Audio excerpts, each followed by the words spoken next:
All right, Adam. When did you and I meet? It was at CrossFit Miami at your level 2, correct? That was, what was that, about a month ago now already? Yeah, probably a little bit longer, but a little while ago. I assume since I haven't heard from you, you passed the test. I did. It was questionable because first time I took my level two, there was no test. And so definitely a little bit more than I expected, but yeah, it was good. Good learning experience overall, as always. Adam was the guy at the seminar that was asking a lot of questions, but what I enjoyed about you was it was clearly coming from a good place, and I think Fern and I talk about it a lot. The other guests I've had on the show, you can get away with a lot if you're coming from a good place of whether it's understanding or just want to learn more or just curiosity, and it was very clear that that's what you were doing. Yeah, the way I look at it is the day you think that you're an expert is the day you stop succeeding. So I always like to surround myself and talk with people that know more than me, right? I think that's what every entrepreneur tries to do, is kind of surround themselves with people who are better than they are. Every good entrepreneur. Every good one. Yeah, that's right. Yeah, there's some bad ones out there that think they know everything, but the reason I'm having you on is for exactly that reason. You really struck me as someone that was doing some good things, not just as a box owner, but specifically from a business perspective. That's what impressed me. I think we were sitting there at the end of that first day, and we were just talking about contracts, and we were talking about all sorts of really nuancy things that you were crushing at your box. So tell, We give, try. give the listeners a little bit of the ups and downs of CrossFit Northport, where you are as far as as much as you're willing to disclose financially, but membership, that kind of stuff, just so they have an understanding of your background. Right, absolutely. So I have a background in business. I have a master's of business and administration. I kind of finished that before I dove into the CrossFit life, owning a box and doing that type of thing. I interned with a bunch of different boxes and coached at a bunch of different boxes just to kind of get a taste of things that I liked and that I didn't like and things that I may be able to improve on, right? That was a big thing for me. I wanted to create a better product. I think that's why all gym owners kind of set out and open their own gym, is because they think they can do something better, right? And that's why most businesses exist. They want to be the best, or they, want to be better than that other competitor out there. I've been in business now for about 6 years. Like any gym or any business, we have ups and downs for sure. I think a big component of maintaining a positive trend is going to be social media based posts and good advertising and that type of thing.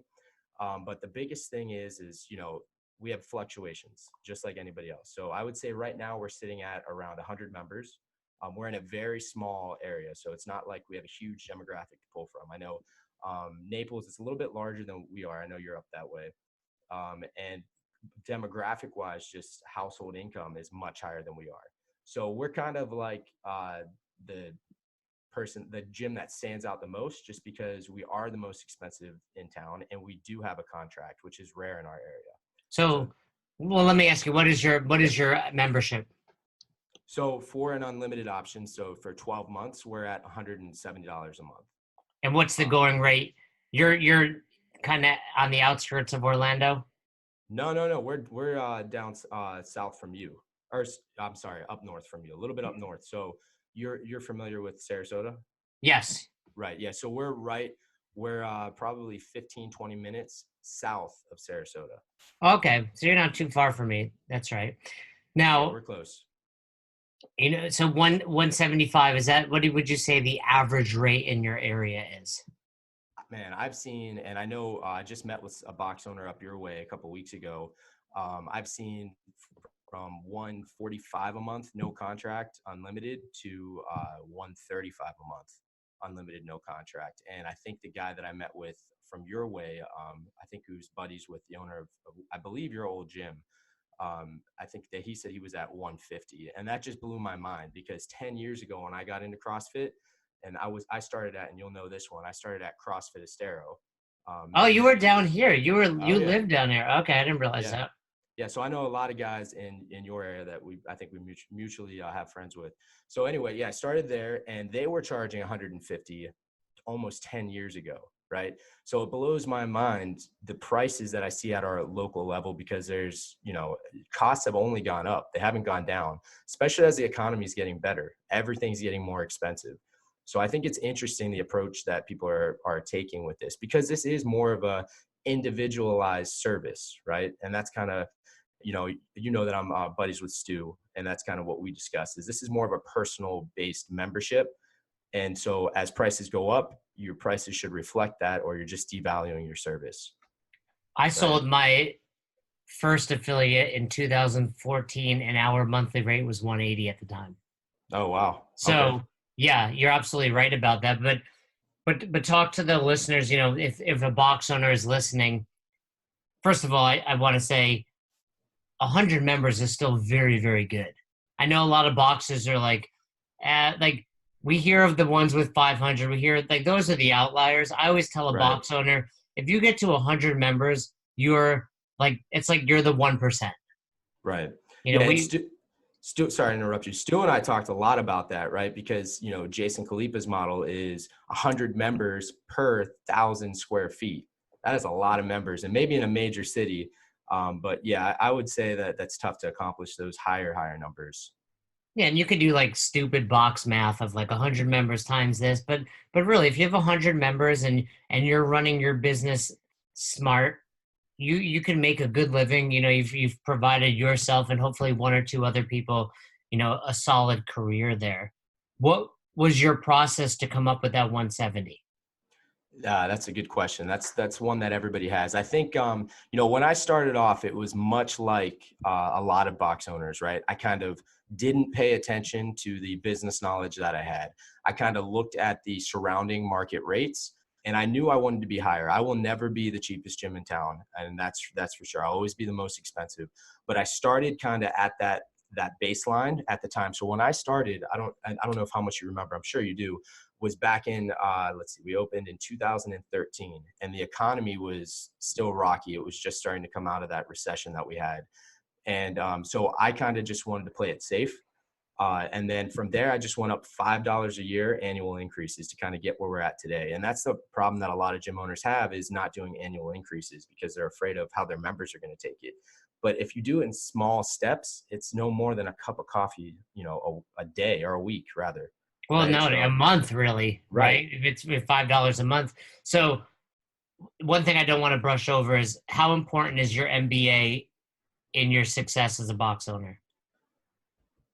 That's a tough question, right? Because I don't think everyone has to get an education to be good at business. And we've seen that time and time again with some major CEOs that are uneducated. But for me personally, it's been everything for me, because it allows me to think critically on how I'm operating my business, and kind of strategize and forecast my sales and my marketing, right? And it wakes you up to the fact that this is a relationship business, but we can't forget it's a business, right? And that's what a lot of box owners forget, that we're running a business, and without the finances, this business won't be around. Yeah, as you were saying that, it kind of made me think it almost helps you remove the personal stuff out of it and Right. look at it as a business where I didn't have an MBA and it was really very emotionally charged. All of my decisions were not so much, I should look at it as how do I run this business. I think in an ideal world, most box owners would have some sort of business background, but that's not always the case. And you can certainly learn as you go with, you know, things such as this episode, right? So Right. And there's so many tools out there, so much free content that, not being educated can assist you with.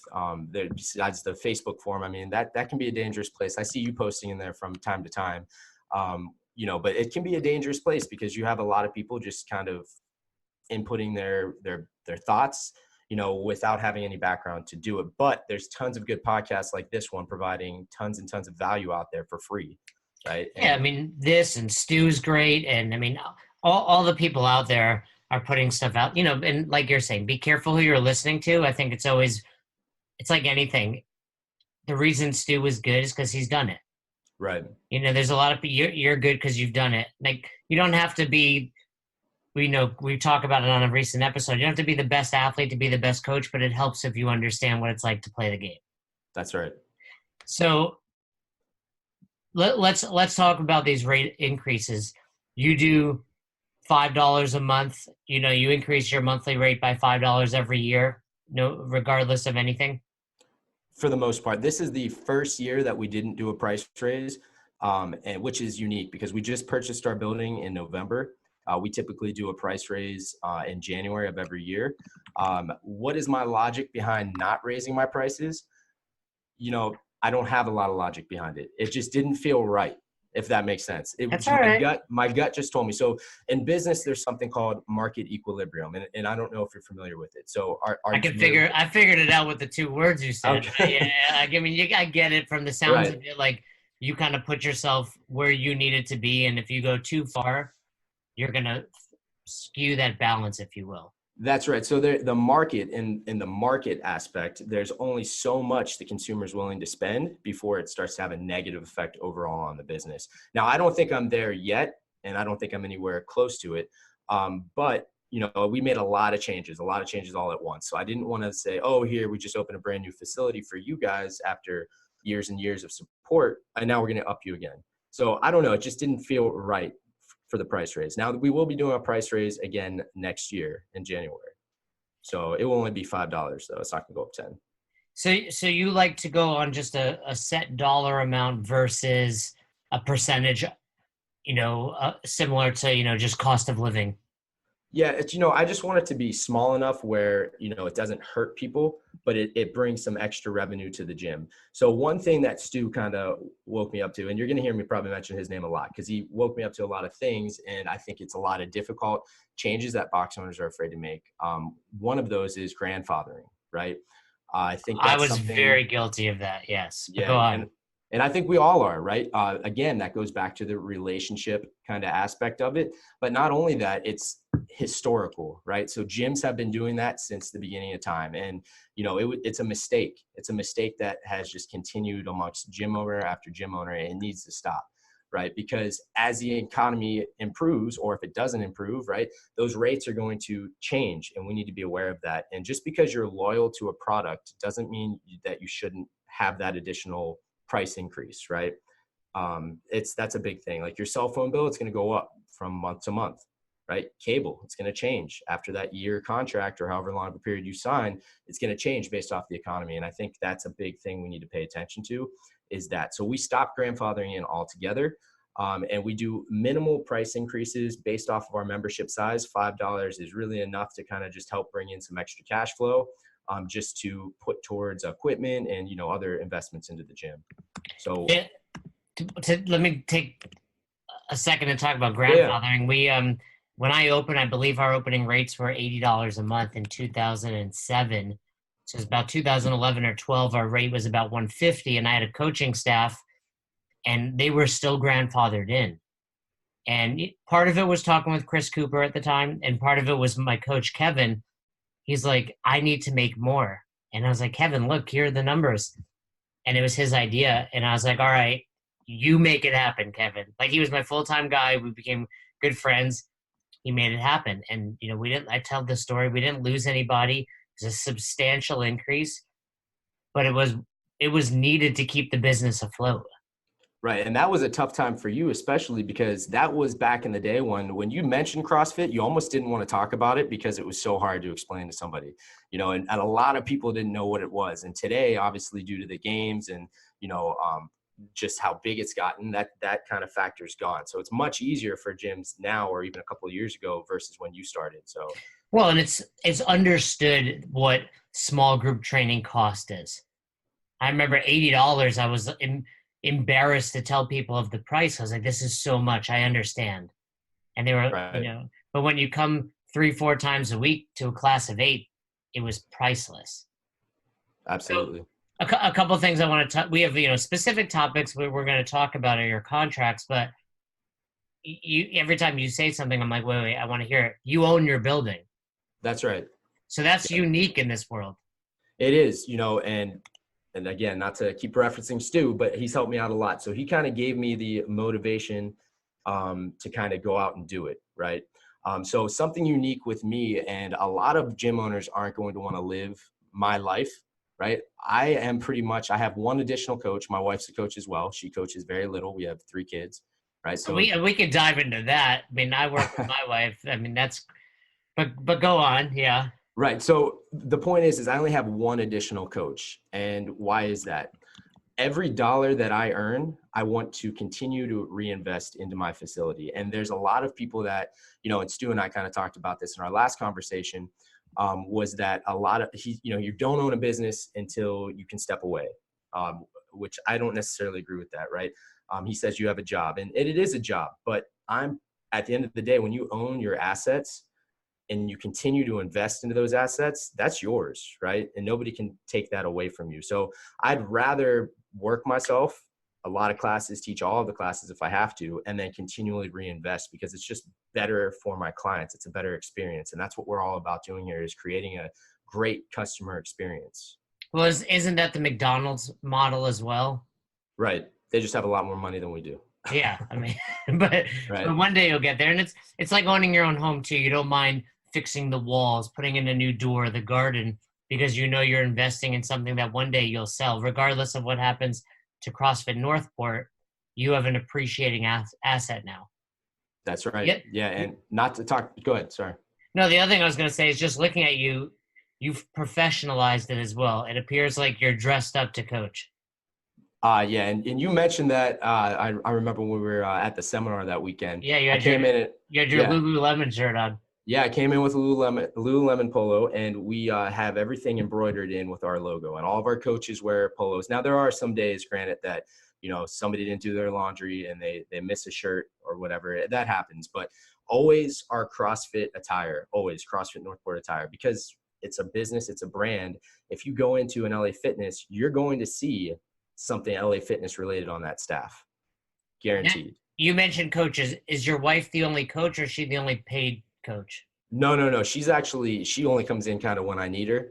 I have one other coach that's part-time. He's kind of like my savior when I need him, if you will. So he works, let's see, 1 class a week, and then he takes our 5 a.m. Fundamentals training sessions. So he's not working full-time right now. I'd like to get him to that eventually. I'm not sure he wants to get to that point, but that would be the end goal. So I don't have a lot of staff, but it comes down to the quality of my coaching as well. Like if somebody can't produce a quality product, I'm not going to put them out there. And I feel like a lot of gyms do that. They're not as focused on the quality of their coaching or coaches, and would rather just throw somebody out there so they don't have to coach a class. And I'm not a big believer in that. 100%. I mean, how many hours do you coach a day, a week? Do you really want to know that? So I start at 5 a.m. So we do personal training first. That's our model. I kind of took that from Stu again, right? So we do 5 sessions, all one-on-one. And I'll typically start, if my coach can't cover, around 5 a.m. Then I have a 6 a.m. class.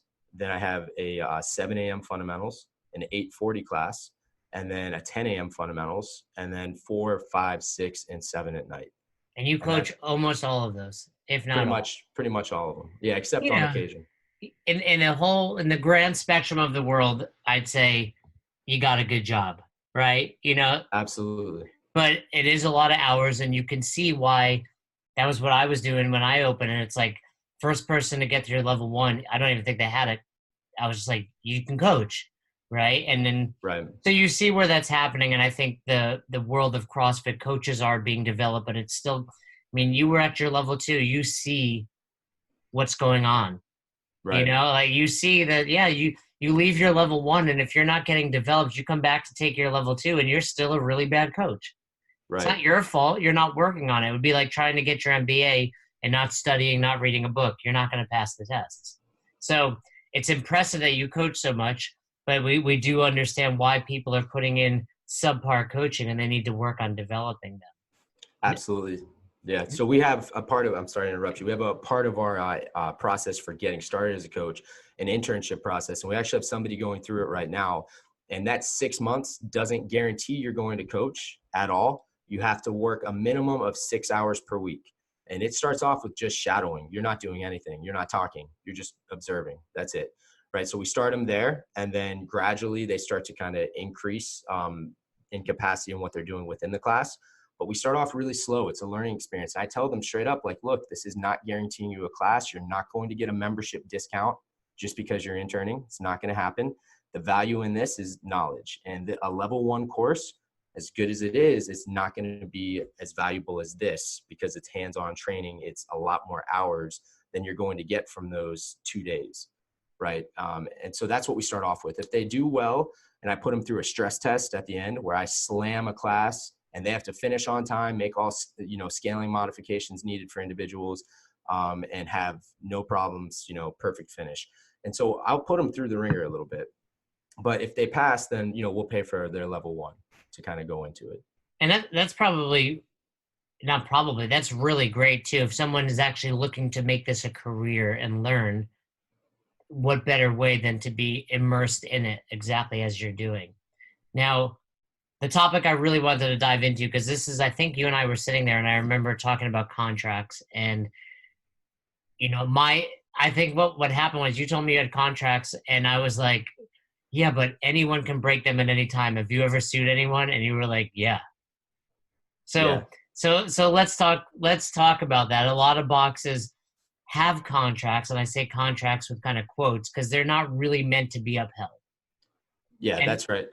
so there's the contracts like you would get at your typical gym, your LA Fitness, where you can't breach this contract, and if you do, you're going to owe X amount of dollars. And a lot of boxes just kind of put it out there, and they discount all of these tiers of time. But at the end of the day, they're not going to follow up anyway. So what's the point? But you, on the other hand, have actually sued your members, or ex-members, I should say, if they try to breach the contract. So give me the whole story of this. The whole story. Well, Like why you started with contracts and how you got to where you are. Right. So let's take a look at the principle behind the contract, right? If somebody signs a 12-month, let's say, agreement, they're going to receive a discount from my regular rates. So our drop-in for, say, a 1-hour class, if somebody didn't sign any contract, would be $25. Somebody comes one time, I come into town, $25. No $25. No buy a t-shirt. Right. I hate that whole thing. Oh, People, man. it costs you this much to take class. Our t-shirts are extra. All right. Right. And that's a problem that's CrossFit gyms have continued. Like we need to wake up as business owners. There's a cost to everything. And I'm not going to give you a t-shirt for free. I appreciate you coming to our gym, but you won't get a t-shirt for free. That's going to be my snippet for this episode, just so you know. But yeah. Nice. Okay. I like it. So you got the drop-in rate of 25. What's next? All right. So the way I look at it is if I'm going to give you a discount, and that discount, if you look on our website, you'll kind of see it. And I think you're looking at it right now. You'll kind of see it broken down price per class, right? So you'll see as the commitment level goes up, the price of the class will reduce.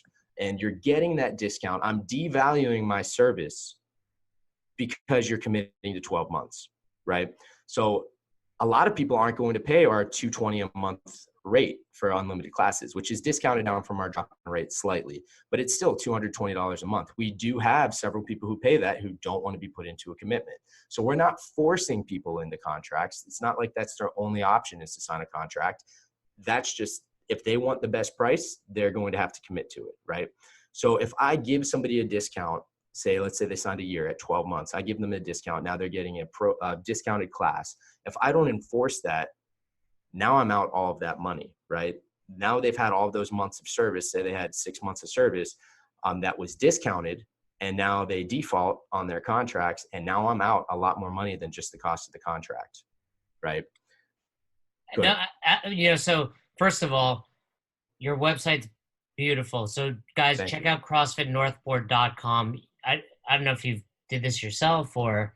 No, I have a good graphic designer that that I use. It's a very good website, and it's laid out super well as far as the pricing.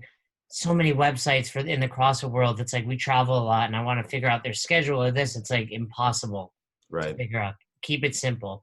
Now, but what you said, you're devaluing. Is that the right word there? Because you're not. So if you're just doing a monthly rate that's at $145 without a commitment. Well, so your month-to-month unlimited is $220. Right, $220 a month. If you commit to 12 months, it's 170. And maybe it's just semantics. You said, hey, I'm devaluing. I would say you're not devaluing, but you're offering A reduced rate. a reduced rate because they're committing to you. Right. No different than so many subscription websites or anything. You pay $19.99 a month, or if you commit to a year, it comes out to $12.99. But you're right. So the point being, if you tell me you're going to do a 12-month contract, 4 months in, you want to quit. Well, you've saved yourself $50 a month, $200 over that period of time. Right. Yeah, I think that's a better way to word it there. But the challenge is, all right, most box owners just kind of chalk it up. I mean, because that's what I said to you. I was like, all I have to do is call Chase and be like, hey, don't let these guys charge my card anymore. Right. And it's a little bit more difficult to do that when it comes to a bank account. That's one of the other beauties of using, and we didn't really talk about that, but we use EBT, or the automatic bank withdrawal. That's EFT. what we use. Yeah, the EFT. We don't allow credit cards or debit cards or anything like that. And for box owners listening, you pay less of a percentage on that as well. That's right. Significantly less. We had almost $1,000 a month in credit card and debit card transaction fees. So if you're listening to this, if you make that change, you just saved yourself $1,000 is not unrealistic. Right. And, it's a scary kind of approach too, to take. And I was afraid to take it at first. And, I had some guidance there and it pushed me in the right direction, and it saved us a ton of money. Let me guess. It was Stu. It was Stu. Good guess. So what was scary about that?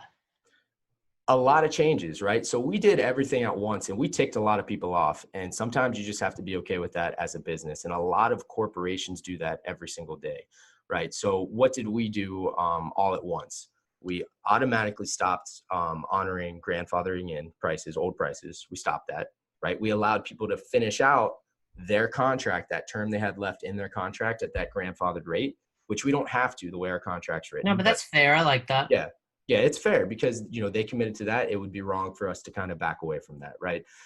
So once that was done, though, current rates would apply. We removed teachers' discounts, removed first responder discounts, got rid of all that, and military discounts. No discounts. Only discount we have is couples discounts. That's it. And the only reason I do that is because you have a lot of money coming out of one household, right? Yeah, and it's two people from one house. What's the discount on that? I'd have to do the math. I can tell you quickly. Like 10%, 15% type of thing? Right around there. Yeah, right around there. So. It says, please inquire for information. I think that's fair.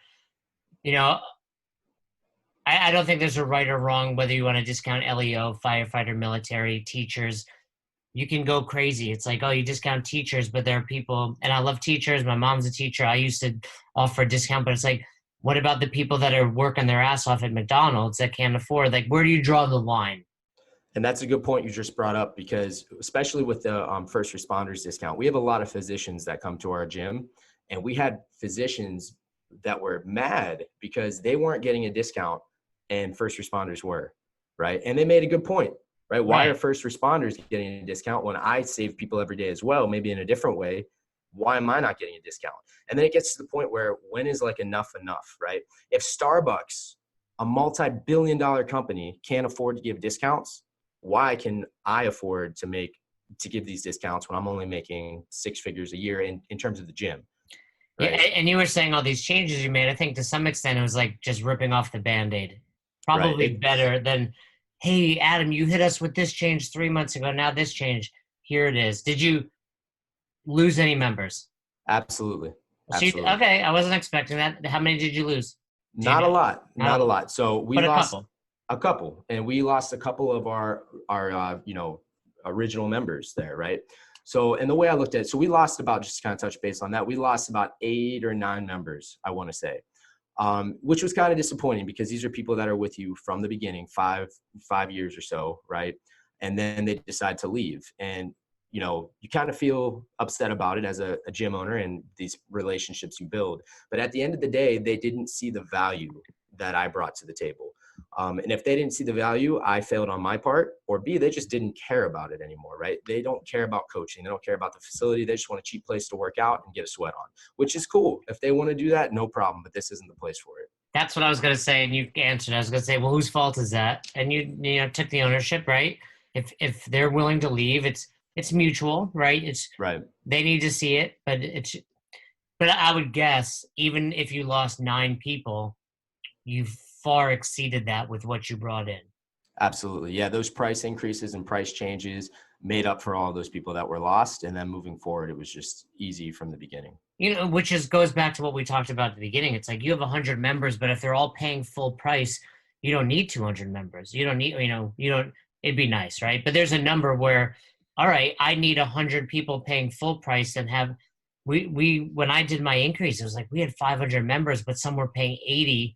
It's like I'd rather get rid of them, have this space, so when someone new comes in willing to pay 180, it's not a problem in class sizes or equipment. I'd rather have all my members, and that's part of it as well. You're discounting people. They're all using the same equipment. They're all using the same floor space, taking the same bandwidth from me as a coach. Why are they getting a discount? You go to the movies, you get a seat. We're all paying the same thing. That's right. Yeah, that was my biggest thing there. It's just the discounts have to stop. And I hope if anybody hears this, end the grandfathering. We need to put a stop to grandfathering. And a lot of people are like, oh, my members are going to be ticked off, or that's not right. I promised my members they'd have this for life, but enough is enough. So did You I. I did mean, too? mine was they were my first people. I mean, the box wasn't even open. And I was like, if you want us to stay in business, we have to get rid of this. And I did a couple things where they can pay up front, similar to you, like ride Right. out their contract. It wasn't like you're going from 80 to 180, but it was, we need to make a change. Right. Now, go ahead. So kind of touching back on client numbers, because I heard you talk about that. We need to be less focused with the amount of members that we have and focus more on the value of that member, right? How much money they're spending within a month. I'd much rather have 80 members and have their average client value over 300 a month than have all those other members back, for that little bit of money. And you'll tend to see that the people that are, say, in your case, paying $85 a month, they're going to be less likely to take on other services you may have, buy products you may have that are fairly pricey, right? They're just shittier members. Let's put it easy. Like the people that want discounts are your worst members. Right. And I think Cooper calls it average revenue per member, your ARM. And whether it's selling supplements or in your case, probably doing more personal training, that's the goal. And the truth is, if I have 8, every additional member is just a headache, whether it's an email, whether it's in class, it's just more people to herd. Yeah. Less people paying more, the more they pay. And it's not like you're a better person, but they're a better member. Right. Absolutely. And it's better for everyone all around. So take me through the first time you had to actually take someone to court over a contract. So the first time I went to court, I did it by myself, right? So that was a learning experience altogether. I filed all the paperwork, went to mediation, watched somebody cry in front of me that I already had a relationship with. And I pretty much had to tell them, like, look, I valued your membership, you being at our facility, but I also realized that I have kids, right? And by you not paying and you committing, you're taking food out of my kids' mouths. And that's just being real. I'm a small business owner. I'm not a big, 5 gyms in, type business here. I have one gym and every dollar we bring in is important. And so I tried to kind of relate emotionally on that end with the client because they were in a similar situation. But at the end of the day, she didn't want to settle. And contracts are contracts. And if you breach your contract, a lot more money is going to apply, right? Interest, attorney's fees, which at that point, then I did get an attorney, court costs, and all of the time spent on it. So it's in everybody's best interest just to kind of, settle up, right? So do you remember what you wound up getting for that? It was a year contract. I want to say the first one was very new into our business. So it was the first year that we opened. I set an example from the start, because you let one person go, then, you're soft. Everybody's going to think they can get out of it. So I made a statement from the beginning that this isn't going to fly. But we're very upfront too with our contracts. We tell people we don't do cancellations. We don't do buyouts. Bottom line. Yeah. I don't for one second think this is like there's, a bunch of small fine print at the bottom. It's obvious. And because of that, it's like, so that if you don't like that, here's the 6-month option, or here's the month-to-month option. Absolutely. You don't have to do this. Right. And that's something we try to be very clear about. When in doubt, do a month, right? You don't have that initial savings right off the bat, but at least you're sure, right? So, yeah, that's something I think people struggle with every once in a while, and then get into situations where they live outside their means. But we can't act as advisors for people in terms of that, right? That's on them. And to be clear, is there, if someone had done a 12-month and they want to get out, is there a buyout fee? Is there a more easy way to end it than going to court? Pay it all up front. So That's they have just, to pay it. they have to pay it. And we say that right up front. We don't allow any cancellations, zero buyouts. You are financing a membership just like you're financing a car. That's what we tell them. It's just a year versus 5, right? And so on the flip side, if people tried to leave and been okay with it, like, hey, I accept it, I, sign this contract. So yeah, we do have some people that they won't even really tell us they're leaving. They'll just stop showing up, and we're very good at checking in. I have a call list every week that I follow up with on people, and some people will just keep giving excuses. And those are the people who have no intentions of coming back. But we try to do our part and get them in here. But they're not going to resign, and they're honoring their agreement. So as long as they honor their agreement, I think a lot of people, we don't get as much of that now that our prices are higher as we did when they were lower, right? And So at I the think end of the 12 months, do they have to re-sign or does it roll over into another year? no, we have to resign because normally our rates would increase. So every year you have to, sit down with somebody, and that's important as the box owner as well, because when that contract ends, you're at risk now of losing a member because it's an opportunity for them to say, no, I'm good. That's right. They Yeah. should, do you think they should do that with marriages, like a 1-year contract? Well, I think everybody should get a prenuptial agreement if we're talking about marriages. uh, Um, you so are that's just the definitely, business yeah, owner in me. that's your business owner Right. brain going on. Yeah. My So wife wasn't too happy about that one. she was probably like, I have more money than you. That's fine. Um, so now, how would you recommend a box owner implement something like this? How would they get started? Because if you are going to be willing to take someone to court, your contracts have to be done properly. Absolutely. Get an attorney. No Florida statute. That's the biggest thing, or the statute of the state that you're in, right? Right. It's a very important thing to know. In Florida, for instance, the Department of Agriculture has to approve your contracts. You have to send them there. You have to show the terms, right? They have to be able to read through it. There's certain statute that needs to be listed verbatim, exact font, although exactly the way it's written. And without that, your contract's not valid. um, get an attorney. That's the best thing you could do. Back in the day when I started, I remember I was on the affiliate page, and I asked somebody to, hey, can you send me a copy of your contract so I could take a look? And that's what I did. And it helped me a lot. And that was kind of a basis of getting started. I later found out that there's some loopholes. We have had some people get away with not paying their membership in the past, but those have been fully closed. So it's important to talk to an attorney, right? What are some And loopholes? what did we have? So, one of the things was the state statute not being written correctly. Having more than one point of contact. So it was like, if you'd like to cancel your membership, you can either email us here or send us a letter here, and it's got to be the exact, in the state of Florida, it's got to be the exact same contact for So both. something as small as that could make a contract void. I know Yeah. when I had my box, I had a lifetime membership, and my Uh, attorney was like, this is illegal, right? yeah, And I was like, 100%. so I had to change the wording and get everything. I didn't even I had to get everything done where it was like we backed up. We had to put money away in escrow in case it was all crazy. But you don't think about all these things as a small business owner. Yeah, and in the state of Florida, you're required to have a surety bond. Required. If you have contracts, and actually that's false. It depends on the amount that is required up front. So for us, because we're over, I think it's 10% of the yearly contract, we have a $375 fee for all new people who are going through their fundamentals. So it's 5 private one-on-one sessions.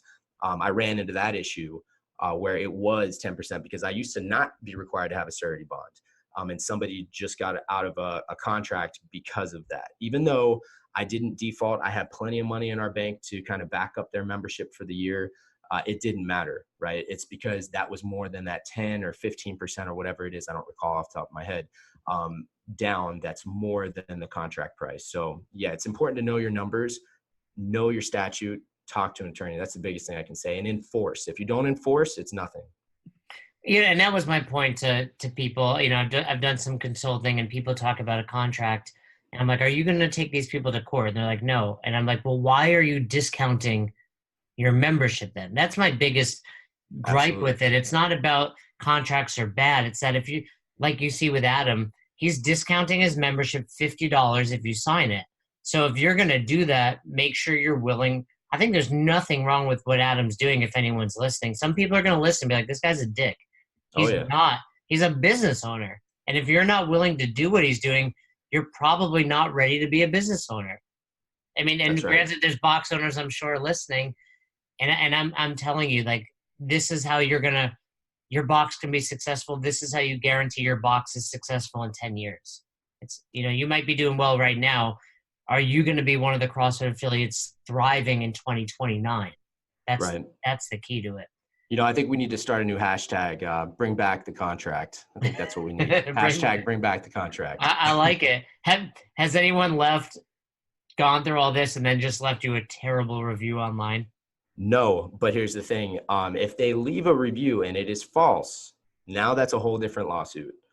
They're So, just like, this dude went to court over this. I'm not even messing with him anymore. right. Usually if it goes to court and I mean, we always get judgment within we've only lost twice, and it was because of some bad areas in our contract that are now fixed.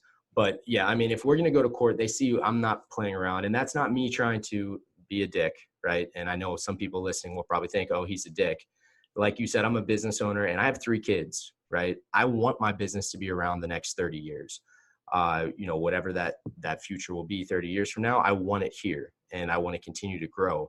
And without this, growing is hard. If you want to go and sell your gym, you don't have a contract. You just have some numbers on a piece of paper and like, oh yeah, I'm projecting, I'm going to bring this in over the next few months. Cool. Because if I come in and I want to buy your business, I don't care what kind of numbers you have or your current members. Because if it's not locked in, it really doesn't mean much to me. Guess what I'm going to give you value on? Your equipment. That's all you're going to have, because most people don't even own buildings. So I'll buy your equipment, right? That's 100% true. People, like, I get asked all the time about how do you value your business, and if your members can leave the day after the sale, it would be very silly to buy a business. Absolutely. And like you said, I think box owners listening to this, there's nothing wrong with professionalizing your affiliate, whether it's you're married or whether it's you have kids or you're a single person. It's like you shouldn't feel guilty for trying to run a successful, smart business.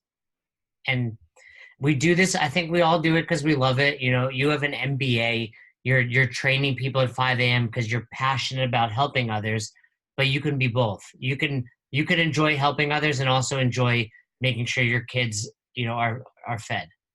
Right. And let me clear something up, right? If somebody runs into a difficult situation, we are more than willing to work with people. And I think we need to show some empathy to an extent, right? But at the end of the day, it's just how much you're going to show. So if people need some assistance, say they need to, need a month or 2 to get caught up, we'll give that, right? And we won't charge interest or any of that stuff. But it comes to the point where people just try to default. That's where it becomes a problem.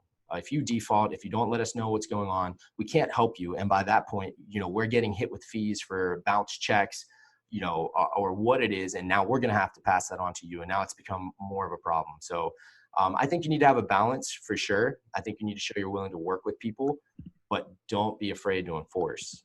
Yeah. And I'm glad you said that, because I know even when we talked at the seminar, you said there are people that have had issues, and it's not like you're suing a homeless person, Right. who's out on the street, can't afford your membership.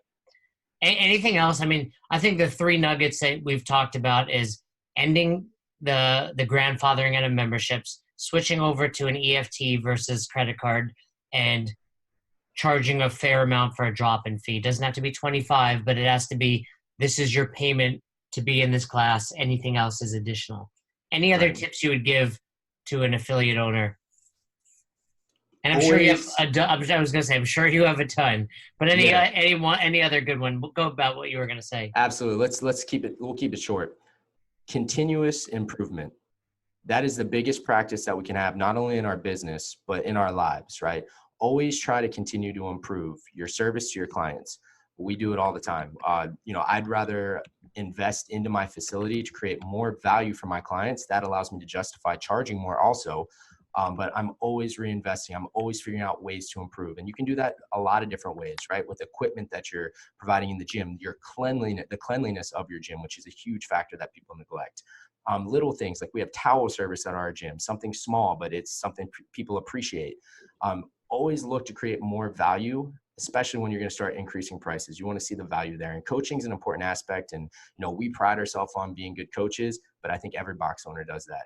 So you need to do something that sets you apart from your market. If you go on our website, CrossFitNorthport.com, shameless plug, you'll see that we practice that, right? We want people to come in here and be blown away with our facility, the way it looks. We want to attract people that are willing to pay for our service. So we will continue to invest, and I recommend that all gyms do the same. Yeah, and again, we said it earlier, but it starts with your site. I mean, a lot of times that's the first thing people are going to see. Your site is crisp, it's clean, it's simple to navigate. You have a video of what your affiliate looks like, and it clearly looks clean. So a lot of nuggets on there, which is it's just awesome to see in this day and age in the affiliate world. So congrats to you. Thank you. I always like to ask every guest, any book you recommend? Yes. A couple of them, actually. Psychology of Selling, great book. That book has changed my business tremendously. Being confident in selling and knowing how to relate it back to somebody, that's a very, very important thing to do in our industry, right? We're constantly selling. Sell or be sold. The premise behind that book, you're either selling or being sold to, and that's going to change your mind, in life in general, right? It's going to help you with every negotiation you do. And then the other one, what's the one I just read? Never Split the Difference. Oh, that was a great one. Great book. Great book. I use that with my wife. She doesn't know. What's funny? Same thing. I listened to that on my own in the car. I think his name was Chris Voss or Rich Voss. FBI, yeah, he was in the FBI. Austin Malleolo mentioned that book as well when we interviewed him, and great book. I highly recommend that. And I'm sure the other ones are great as well. I just happen to have read that. Well, you have to coach like 8 more classes today. So that's right. I'll let you go. But I did want to ask, you seem super regimented. What are some things you do to stay so organized in your life? So if I had, if I wasn't on my computer, I'd give you a little screenshot. I have a glass whiteboard to the left of me. It has my projected sales for the month. I have a nice check mark by it because I've fortunately accomplished it this month. We're at the end of the month. Nice job. We're at the end of the month, right? I always try to, every time I beat my sales goal, I increase it every month. So I think that's an important thing. Always raise your goals. That's right? Tough. It is like tough. Beating your Fran time. Now you got to do better. Right. But this is a lot easier. So yeah, I just have a whiteboard. I write everything on it. I have personal training sessions I've done for the month. I have a number of signups, fundamentals, nutrition signups. I have daily tasks like, do an Instagram post each day, get your programming done, follow up your calls. And then I have a lot of stuff in my calendar. It's very important to have a good scheduling system. We use Calendly for the business, and it kind of integrates. It shows any potential clients and current clients slots you have available and automatically adjusts. I'm sure you're familiar with it. Yeah, that's what we use, Calendly. Yeah, it's a great service. Write everything down. Schedule it out in your phone. We have so much technology. We just need to use it to stay organized, and success will just follow. Yeah, one of my mentors used to say to me, the mind is for thinking, the pen is for remembering. And, be it your phone. I mean, I use my phone as well because it's like you want to clear that bandwidth. And it could be something insignificant. I write it down just so it's like one less thing to think about. What about your own training? You find time every day? Ooh, that's a tough question. So, not to make it too long, but so when I first started off, just like a lot of gym owners, I wanted to try to make it to the games. Yes, we all laugh and smile at that. But that's the era. I only say that because I saw you work out. I only laugh because Thanks, I appreciate that. So, nowadays it's not anywhere near the same. So I used to train 2 hours a day, religiously, doing competitive programming, all that type of stuff. Did not focus on my business as much as I should have, and because of that, I didn't grow the way I should have. Right. So now within, I would say, the last 2.5 years, I've shifted focus. And now I'm lucky to work out twice, maybe 3 times a week on a good week, because I'm that much more focused on my business. Instead of trying to make it to regionals, which never was going to happen for me, I needed to focus on something that was right there in front of me that I've already invested my life into, which was my business, right? So now my main focus isn't my Fran time. It's how many members did I sign up this month? Did I beat my last month's sales? And setting those goals, just like a PR, and trying to beat it every month is much more rewarding than a faster Fran time, to me at least. Happy wife, happy life. I'm sure she's appreciative of that. And it's not as if you're not fit. You still 2 to 3 times a week. Really, at the end of the day, that's all you need. That's all you need. I mean, emotionally, just from where I was at before and the numbers I hit before, I think that's hard for all of us, but I'm also getting older now too. So I need to realize that what's important, right? I think we all Yeah. do. And I think you could probably be honest with yourself. You can probably find another hour if you really wanted to, right? So opportunity cost, that's another little tidbit we'll throw in there. So any hour that I spend working out, and I try to make at least 3 hours a week, is an hour of lost revenue, right? So I could fill that with a personal training session. Okay, this will be the last question though. Yeah. Can you take that? I mean, you could take that to the extreme. You could. Like, hey kids, I'll see you in a month. Daddy's got to go work, right? Like, at what point, how does a box owner, how does Adam find that balance? Where is that cutoff? So I wouldn't say I have found that balance yet, All to right. be blatantly honest with you. Yeah. Right. So my wife, I would say, takes a lot of responsibility on for our kids every single day. So she works full time. She's a district manager for a big bank, right? So she's traveling a lot. And then she picks our kids up from daycare, does all the stuff. She comes down to the gym, does a quick workout, and then she's taking care of the kids the rest of the night. So I try to shoot for one evening off a week. But when I'm busy like we are now, I don't take any time. The first vacation I've had in over 2 years was this past weekend, and it was extremely hot and a terrible idea. We went to Disney. So that's not a vacation. Not a vacation, especially with young kids. Do you have kids? I don't have kids, no. Okay. Well, but I've been to Disney with a kid. I'll let you borrow my kids for the weekend. You can see the experience. Yeah, that's why you're at the box so much. That's right. No, so yeah, finding the balance. I mean, I'm not happy with where I'm at yet. I don't know if I'll ever be happy with where I'm at, because the minute we're happy is the minute we start to fall behind, in my mind, right? So I know you've listened to Gary Vee. I'm sure you have. I like a lot of his stuff. I don't think it should always be nonstop work, but right now I'm young. I have plenty of time to not work when I'm older. So yeah, no, I mean, hey, I love what you're saying.